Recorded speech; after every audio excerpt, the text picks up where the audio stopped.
Vito, how you doing? Welcome back, everyone. I'm Callie, and we are excited to welcome our second guest of the night. Please welcome author, motivational speaker, community leader, expert on police-related topics, and expert witness, retired NYPD executive Corey Pegues. What's up, man? How you doing? The beat, baby, I'm here. Welcome Yes, to the show, welcome. bro. Baby, 24-hour turnover. I'm here, baby. Let's do it. Yes, Let's talk Corey, about so- it, man. do This it. guy here got an incredible story also. So we're gonna talk about it. So you from Queens, right?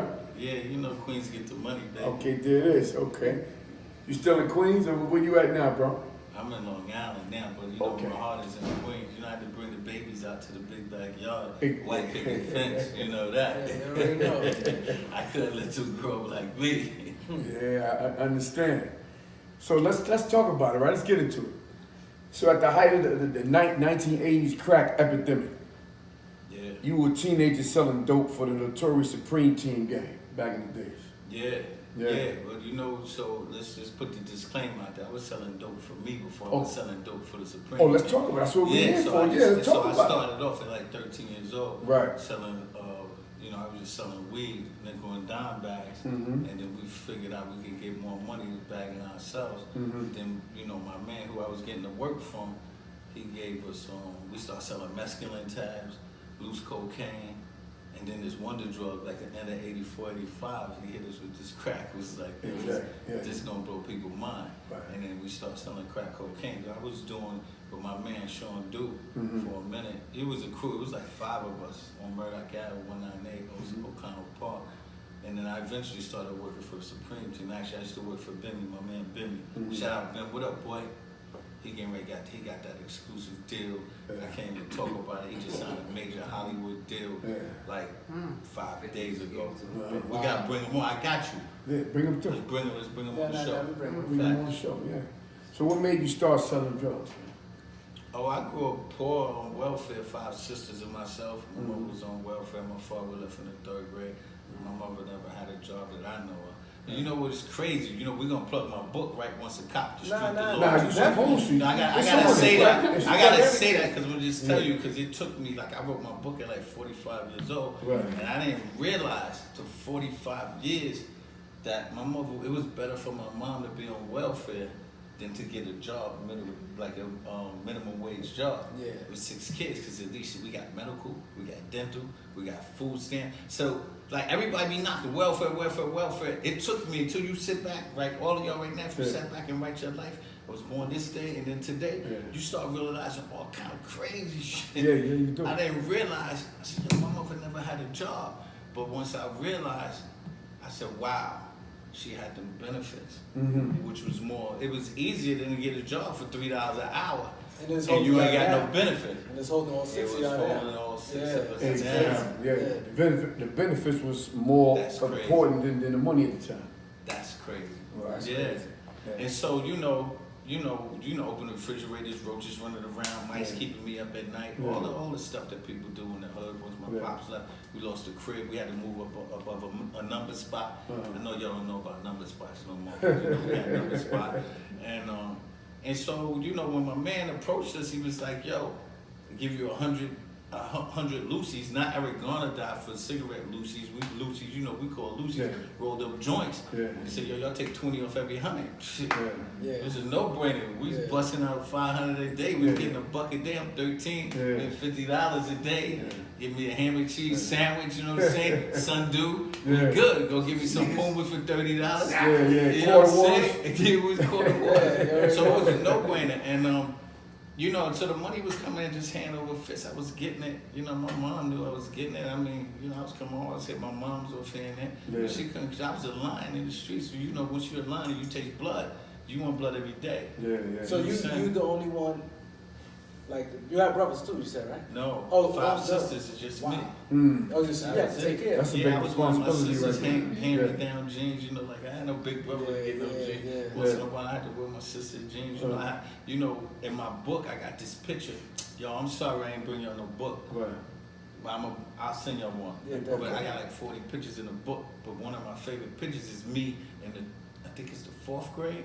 And I'm sitting Indian style for the class picture.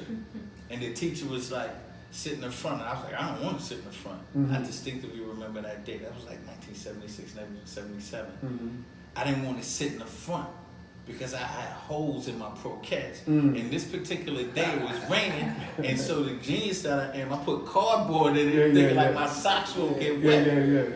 And if you see that picture, everybody on the front row is sitting with their hands on their lap, and I'm holding my sneakers like this. It's one of my favorite pictures, and I show my kids. Daddy, you got holes in your sneakers?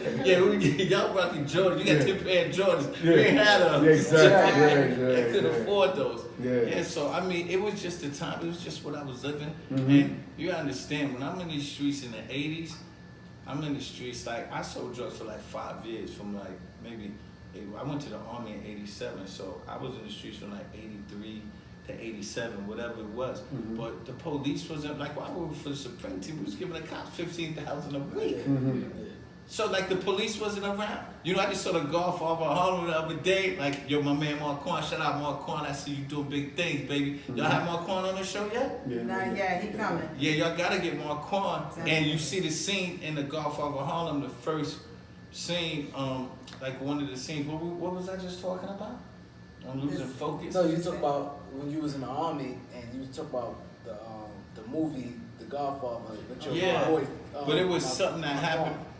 And the police. Right. You see how the police was on the take? If y'all saw the first scene, y'all didn't see it. Y'all gotta see it. And it was like, wow. I was thinking. I said, man, because I got caught with 300 vials of crack. I don't know if any of y'all read my book. I got caught in Paisley Park with 300. Like, I just read up, fresh bag, like 300 vials, and you know, the cop looked at me and was like, "What's in the bag?"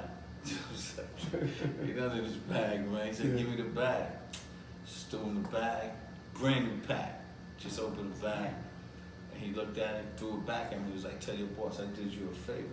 Wow. So at this time, like, I'm coming from Murdoch, like, working for myself and my man. We ain't had no police connect. We just get thousands of dollars a day. We ain't have to pay nobody off. So I go to Supreme Team. This is a Fortune like 500 company. We had shifts. You know, you work 7 to 3, 4 to 12, midnight to 8 in the morning. We got paid on Fridays. It was like a real operation. But those hours reflected the same hours at the police. So it was easy to get the cops that worked that same tour. Like, yo, y'all making $20,000 a year. You want to get some fucking money? Yeah, $15,000 a week. So when I got caught with this bag, I'm like, I'm under the jail. Rockefeller laws, I'm still in jail right now. I'm still in jail. But you working for yourself at this time? No, I'm with the Supreme Team. They had shifts. They had shifts, so I'm working on a midnight shift, and I got popped with that. So I run the Bimmy girlfriend house. I run, huh? Did they believe you? You know, they was getting paid. They was getting $15,000. No, I ain't talking about the police. I'm talking about when you ran back to your crew and told them that the cops gave it back. Yeah, so I go to my boss. I run to his crib. His girl, he lived with his girl. Shout out Sam, what up, girl? His wife now. So I'm like, yo, the police I just got popped with the whole re-up. And he was like in the pay. He goes, you don't fucking know we paying them off? Get your ass back out there in the corner. Okay. So I'm like, this shit crazy over here. So what made you stop? When did you get any repercussion from what you was doing in the street? I never had no repercussions. I had epiphanies. Like, you know, there was a couple of things that happened. I can't give everything up, but you know, I had to murder some. You know, I had to go murder somebody.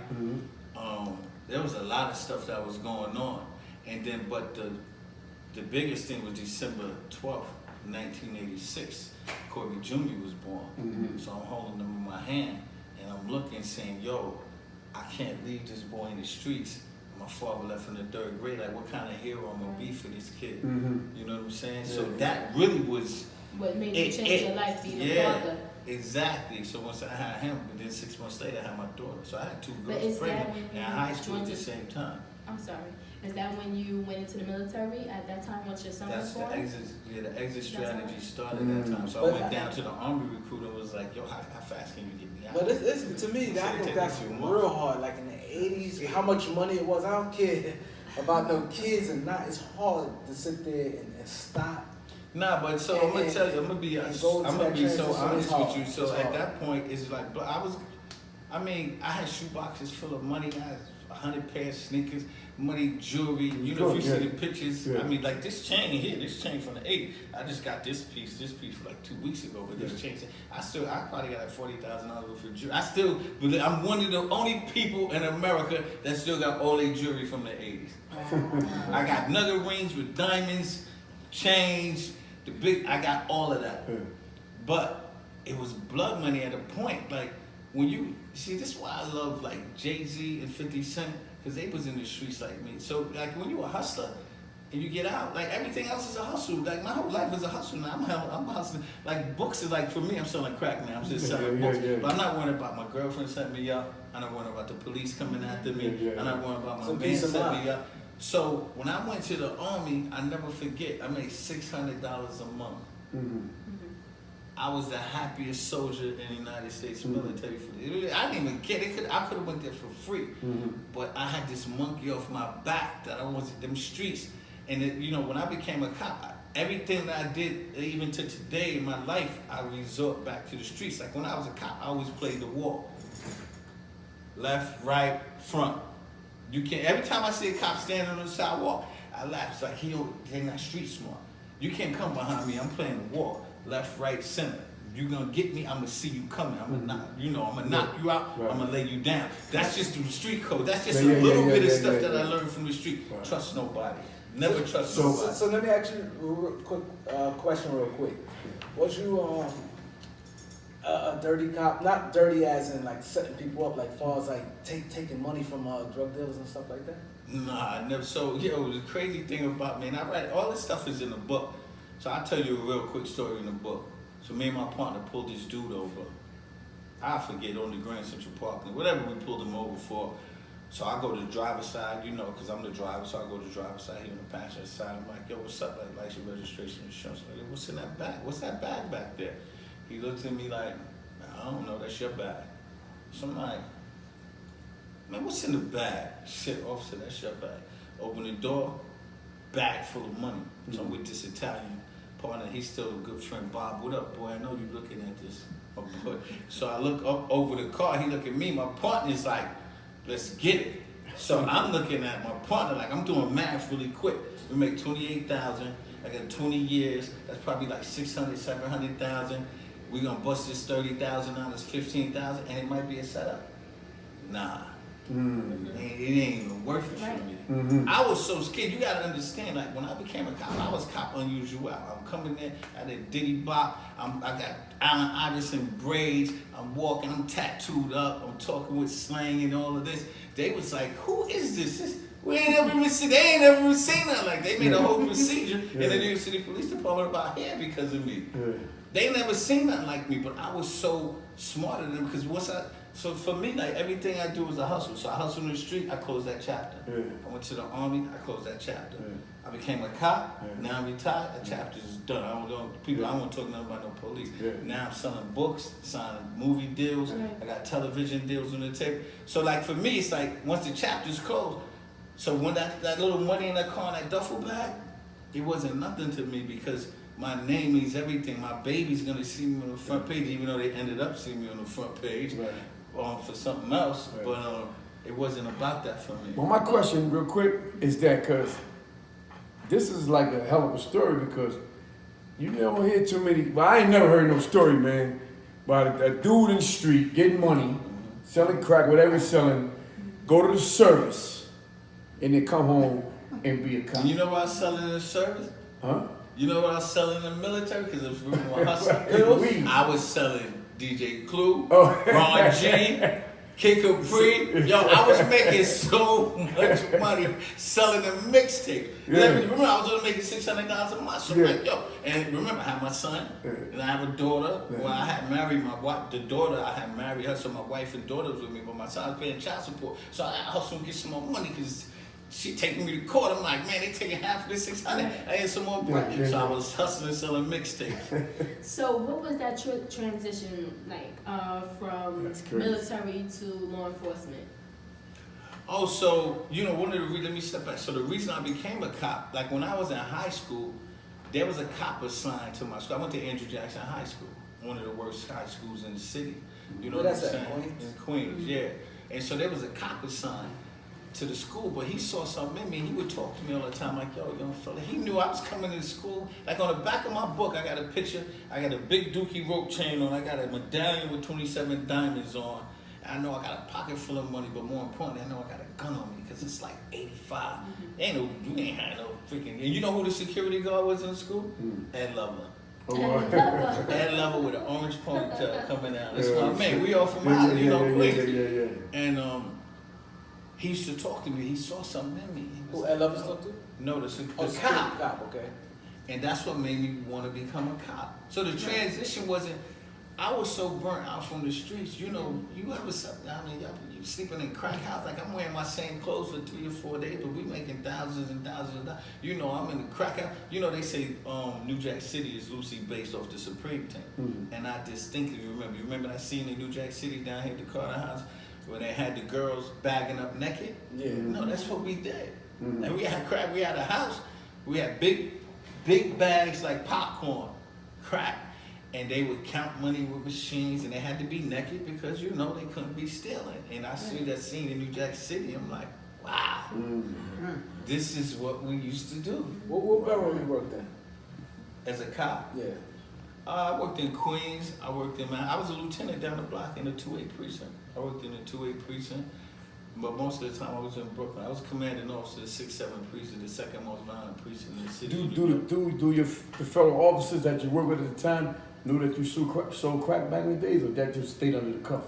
Oh, nah, I kept that secret. It ain't Yeah, cool you being don't a tell cop that. saying, yo, No, I'm not saying that, but sometimes shit leak. leak out. I'm not saying that you said it, but sometimes it leak out. You know what I mean? Remember, so for me, it was all about my babies. It was Yeah, like, yeah, yo, yeah, I'm gonna yeah. get this bread. I'm gonna get this bread for my babies. I'm gonna keep my secret. But what I did do, what people don't realize is I journaled my entire career. That's why I got this major book deal with Simon & Schuster. You know how hard it is to get a deal with Simon & Schuster, randomized a double day? But yeah, that's But what the got a hell of a reason I story, got my man. deal, Yeah. when they walked in the room, I had 20 journals up there.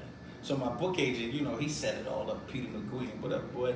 So he had all these books there. They was like, what are those? So the book industry is like a male white gay industry. That's just what it is. You know, that's what it is. They was like, what are those? He was like, he been journaling his whole career. See, I knew I had a story to tell. I knew I was cop unusual. I mean, I'm in the biggest police department in the country. I'm an executive. I'm at the top. So I already know what all of them do. All these people was like, they wanted to be cops since they was little. Their parents pushed them in.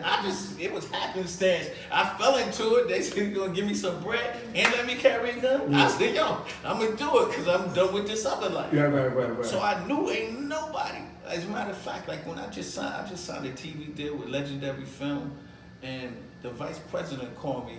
I was in Disney World with my family, and I promise you, the vice president of Legendary Films, he said, listen, Hollywood ain't never seen no story like this. You know, you got Power, Empire. They got like 6 people in the writing room trying to make up stories.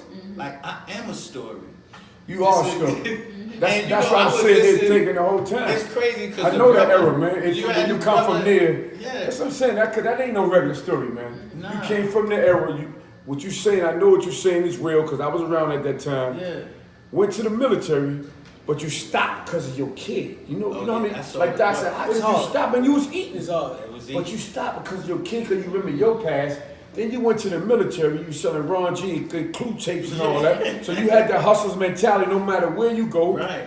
Then you came home and somebody talked to you about being a cop and dang. But you on the up, you playing the other side of the fence.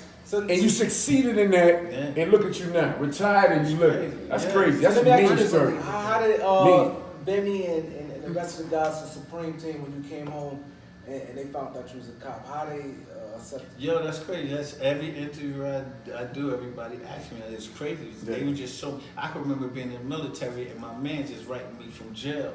They in jail in Baltimore, over here, Comstock, everything, and they said, "Yo, you made it. Yo, don't look back. Right. Yo, we proud of you." I remember Preem. I would see Preem. I come home. This when he home. I would see him do Rochdale, whatever, around Queens and whatever, and he'd be like, "Yo, Mike, what up? You good?" I was like, he said, "You a cop." Yeah. See, man, I'm a cop. Crazy. You know what I'm saying? It's crazy. Then he would tell me say something I don't want to say it on radio. Yeah. Like, get me whatever. But But it was all love. It's always been love because I always been 1,000 with people. You know what I'm saying? Like when I was in it, I was in it. How long did you The serve opening in the scene of military? my book, you're gonna see that opening paragraph is crazy. It's gonna just suck you in. I'm getting ready to go murder somebody, and it's crazy. I'm 16, gun in my pocket, and they're saying you gotta murder this guy right now, and if you don't, guess who's gonna die?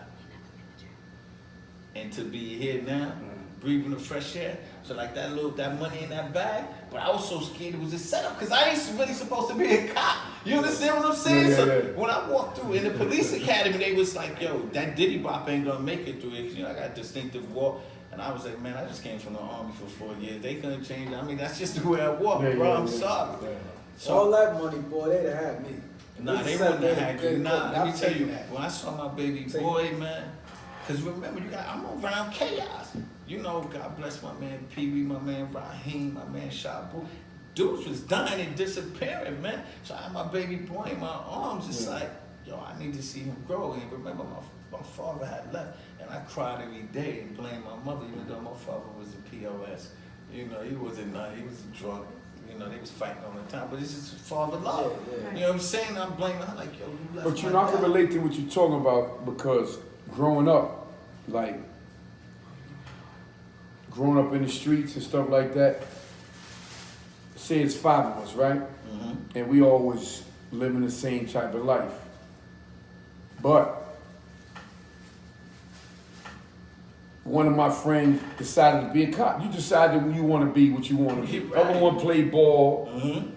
Other one became an attorney. The other 2 went to jail. Right. But my point is the ones, because I had some of the dudes I grew up with was cops and COs. But they wasn't like the typical ones. When they left work and came home, they hung out with us. You know what I'm saying though? Because even though they had that job, that was just a job. They still about this life. But they feeding their family. But they see dudes sometimes they turn their head or whatever, they keep it real, they kept it funky. So that's your man, yeah, but he ain't on that type of time. He just wanted, they would just stay with. That's what I'm saying though. And I was just You know what I'm totally saying? different. Like, What you gonna do? Once I left, Right? like I really left. I didn't hang out for this 25 years. I didn't hang out with my friends, but they already knew what it was because a cop, you can't hang with a convicted felon. So who the hell am I hanging with? Who the hell? All my friends are convicted felon, and I'm scared that IAB, Internal Affairs, is following me. So I would like. You can't hang, like, I can't call you, you can't call me. I can't go to your crib. Like, if I saw you in the club on the street, Right. kissing and all that, but I couldn't, like, hang with you. So they knew that. That's and like they the mafia. Yeah, they respected that. Because they knew, I was like, yo, just take the camera. Kids, man. How many years you been in law enforcement? 21. I retired in 2013. I did from 92 to 13. Yeah. So let me ask, with you being part of the law enforcement, what would you change within the criminal justice system if you could?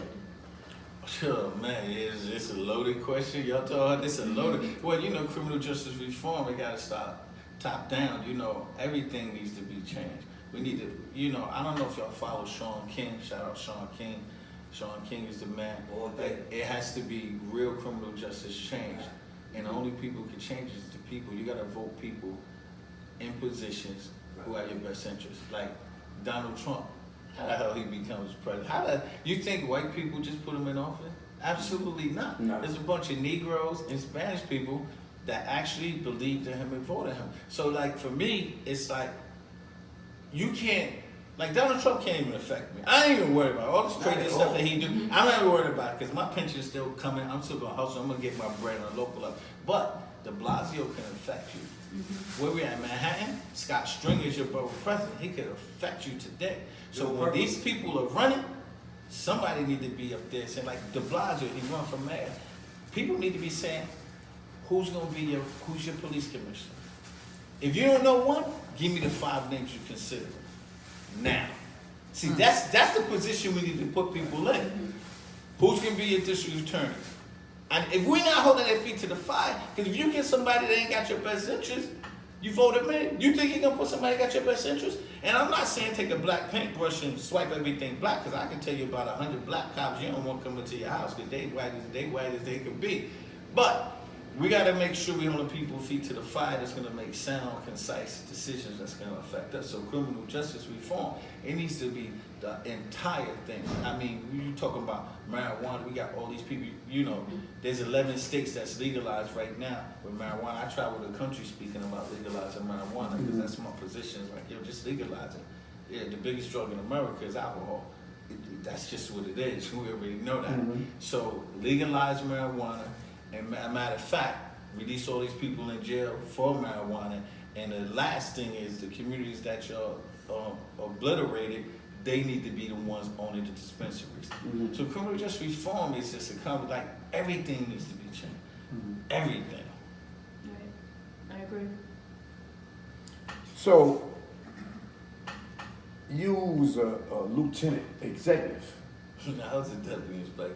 All right. It's commander. Commander. Just say commander. It's You know, easier. so that's It's easier. a big position, man.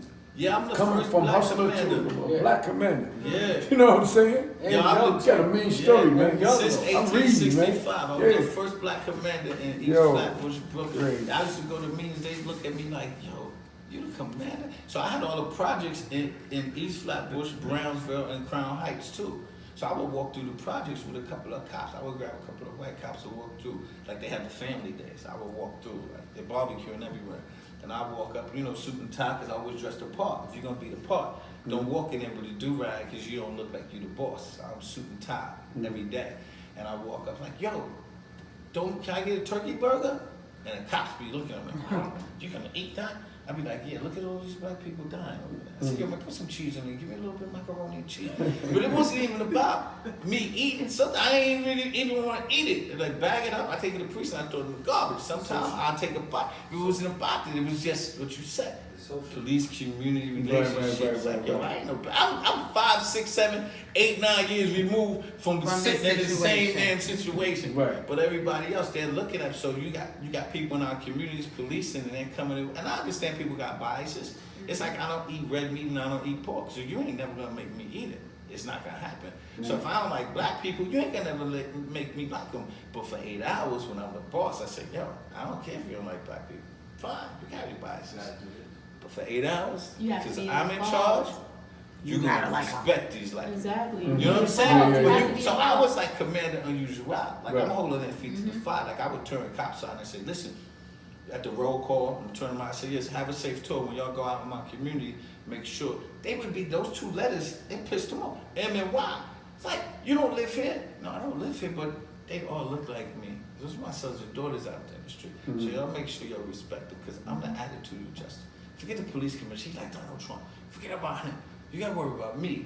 Because your wife worked day tours and you work 4 to 12 so y'all can watch the babies. Well, guess where you working next week? You working in the dick. So now you gotta spend $600 a week to pay for the baby. You know what I'm saying? Yeah. Everybody worried about Yeah, Trump. yeah. Don't worry about Trump. We gotta worry about this man. I'm the attitude Yeah. of justice. You know what I'm saying? Yeah. But I'm different. Right. I was different because of what I come up from. You know, you talk about, was I corrupt? I remember being in Queensbridge. I was a cop in Queensbridge.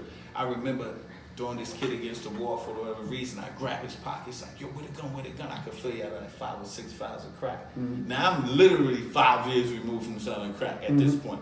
And I'm looking for the gun. And I'm like, yo, where the gun? He said, yo, so we ain't got no guns over here. I said, yo, search over here. We ain't got no guns. So I tap him on his ass like, yo, get out of here. Was I wrong?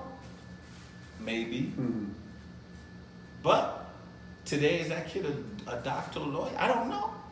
He could have got that chance like I got with the 300 pounds of crack. Yeah. You know what I'm saying? Yeah, right, So I wasn't corrupt. Yeah. Right. Like I didn't take nothing, I didn't plant nothing, Right. but 5 hours of crack, that's sneaker money. Yeah, man. yeah, Well, yeah. I'm not spending that. I got Yeah, 8 hours of me yeah. sitting there. Never him get a felony for that. And I'm sitting there 8 hours and he Yeah. mad at me. Yeah. You know, Yeah. I ain't got no time for that. Yeah. So I was a conscious cop. Right. I was a conscious cop. Yeah. And I treated everybody with respect. And that's all you got. So what is an expert witness? And so, like, people hire me, like, say your son and daughter. Like, so I just came from a case in Maryland with this kid. He did a sale on marijuana. He sold to an undercover. And so they brought me in, you know, as an expert to try to help him get off. He definitely sold. He definitely sold. I got him off the sale because of this dumb cop that was saying he saw him with a vial of crack in his hand from 200 yards away. So I did like some TV stuff. So I told the lawyer, I said, bring me a ruler when you put me on the stand. So I got a ruler. I said, you hold a ruler, and I had the lawyer walk back. He went all around the courtroom. The jury's looking. I said, tell me when you get to 200 feet. Yeah. Tell me. So I got him off the cell, but he got the possession. But the cell was, the cell is more. More time. And so Yeah. that's Cell definitely more. Yeah, you know that. Yeah. So those are the type of things I do. So anybody out there, if y'all want to give, so I do like drug and gang cases. You know what I'm saying? Any law enforcement cases, you bring me in for a nominal fee. Yeah. But what makes you qualified to do that? And have you ever had any cases where they didn't want you to witness or be testify in any type of way? Well, they pay me. Well, they hire me. So they look me up and hire me. Okay. Oh, so, I do have I don't know if y'all know, I have my bachelor's in organizations management. I have my master's in criminal justice leadership, and I went to Columbia University for a year. And I've been a professor at Monroe College over here in the Bronx, and just most recently at Mega Evan College. So I'm qualified and quantified, and plus I got a street degree that most people don't have. Mhm. So, I have the formal education and so when they put me on this stand and the lawyers run down my qualification and the judge just be like, admit him as an expert witness. So it's pretty easy. What makes you get into that though? Checks, baby. Did I tell you I was a hustler? Did I tell you? The hustle don't stop, baby. They don't stop. Well, I'm gonna tell you what, man. Yeah. Them people that look, I remember my first case, man, and the lawyer, we already made the deal. Like, this is what you're gonna charge. He asked me how much, this is what I'm gonna charge. So when I called, he said, call my secretary. So this is in DC. I called the secretary, and I could tell she was black. And the first thing she said to me, she was like, why you charge so less? This your first case. So I was like kind of embarrassed on the phone. Like, how did you know? I said, how do you know? She was like, because what you charging? These other people charging like $500 an hour more. I'm like, what? I said, well, we can't change it because I already sealed the deal. Now you know. Oh, and now I know. Yeah. So let them call me. And call me now, please, Yeah. everybody. But it's the hustle. You gotta learn. It's like everything else. Once you get in, you gotta learn the game. I didn't know. So check it out. So it's like our last guest. I want to read something on you, some of your accomplishments, and you see, you were guest appearances on several television and syndicated radio talk shows, such as the Oprah Winfrey Network show, Fix My Life with Ayanla Vasant, The Daily Show with Trevor Noah, The Doctor, Drew Show, The Reverend Al Sharpton Show, The Roland Martin Show, etc. And that's it. And probably more, but that's it. a lot. Still right here, man. You working, man. You grew up wearing the sister jeans and all that type of stuff. Yo, man. And I got a picture of the book with the Yeah, with the sneakers holding it with the cardboard and all that. Yeah. And look at now. It's like Doc said, man, it ain't over till it's over. Yeah. You always can change if you want to change. You know what I'm saying? But the key, the blessing is the 300 vows. See, that's the blessing. That stopped everything. So that was stopped Yeah. everything. That was Lord, man, putting favor on Man, let you. me tell you, See man. that That's the career favor right there. Gave from that bag, I was. That was the favor right there, What bro. year was that? But I was new. What year was that? The 86. That's like 85. 85. But you gotta understand, I was from another part of Queens. And then, my man Ben was like, yo, come over here and work for me to preach. So I don't really know the lay of the land. I don't know that they getting paid off. All I know is, damn, I just got popped with 300 files. I'm looking like, should I run? I don't even know what to do. I'm just startled. Yeah. And everybody else is just sitting there looking at, because it was like 8 of us hustlers out there. Yeah. Because they all had different caps. We all had different color caps. Right. So when a fiend walk up, they'd be like blue cap, red cap, orange cap. Yeah. It was just, they had an operation over there, man. Queens had a pop. Yeah. All of that. So I didn't know. And then when they told me, I was like, Queens was the first one I that gotta was get out shooting of here. at cops and all that, man. Cop killer. Straight from cop. They was busting it off, man. Yeah. Yeah, they was the first one that had the nerve to start going at it. Back in them days. Yeah. Wow. We ain't gonna talk about that. That was women. It was a little ugly. It was a little ugly. They was nervous walking around like, oh, them dudes out here ain't playing. So what you got going on now, man? What's next for you, brother? I You appreciate done it. did so Yeah. much, man. What's next? I got that documentary. Y'all can check that documentary out right now on theguardian.com called A Cops and Robbers Story. Okay. Full feature movie be coming out next year in 2020. I know my publicist is out there, Mara. Not talking about it. 2020, the movie is out. Yeah. Make sure y'all check it So out. how we gonna check A it? You Cops said we and check it Robbers out. How we Story. gonna check it out? TheGuardian.com. But we could streamline everything and just go to my website, CoreyPegues.com. CoreyPegues.com.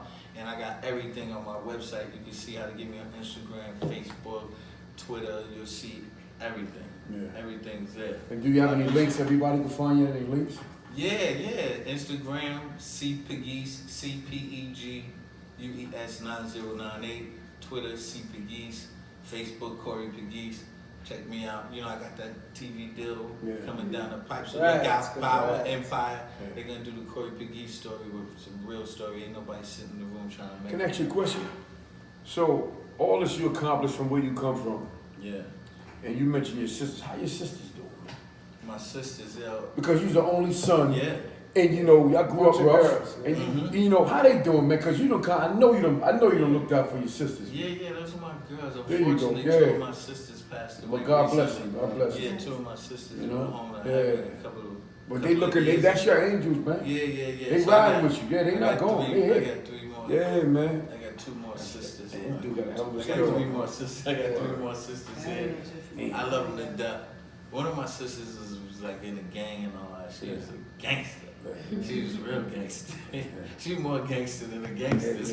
But that was in the 70s. She was with the 7 crowns and skulls. You know? I heard Back then, about back it. then, they had games, Gene Jackson and all Yeah, that. You know yeah, what I'm saying? The name and all that.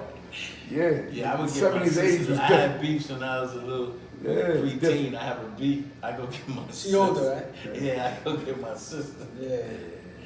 Yeah, Girls so are I awesome. appreciate y'all having I me. just Oh, want no to doubt. add We one definitely thing gonna to have that. you. Yeah, No Corey, doubt. yeah, we're gonna follow you, man. You literally lived on both sides of the law.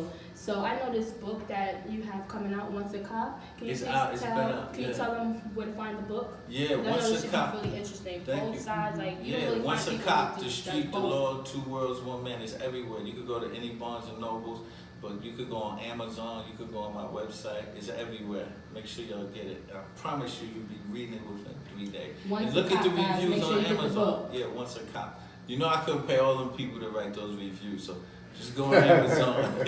I couldn't pay all them people. Everybody. Yeah, He Make let sure the you know send us our podcast book you too. want. Don't forget to send us our book. I got it. Just send me the address. Yeah, I'm gonna hit you. I got his number. Can you let them know what show you on? Oh yeah, y'all already know it's the beat 139, baby. Yes. There you go. Corey, thank you, Corey Corey. Pegues. Let's follow this man, support his brother. Yeah, I post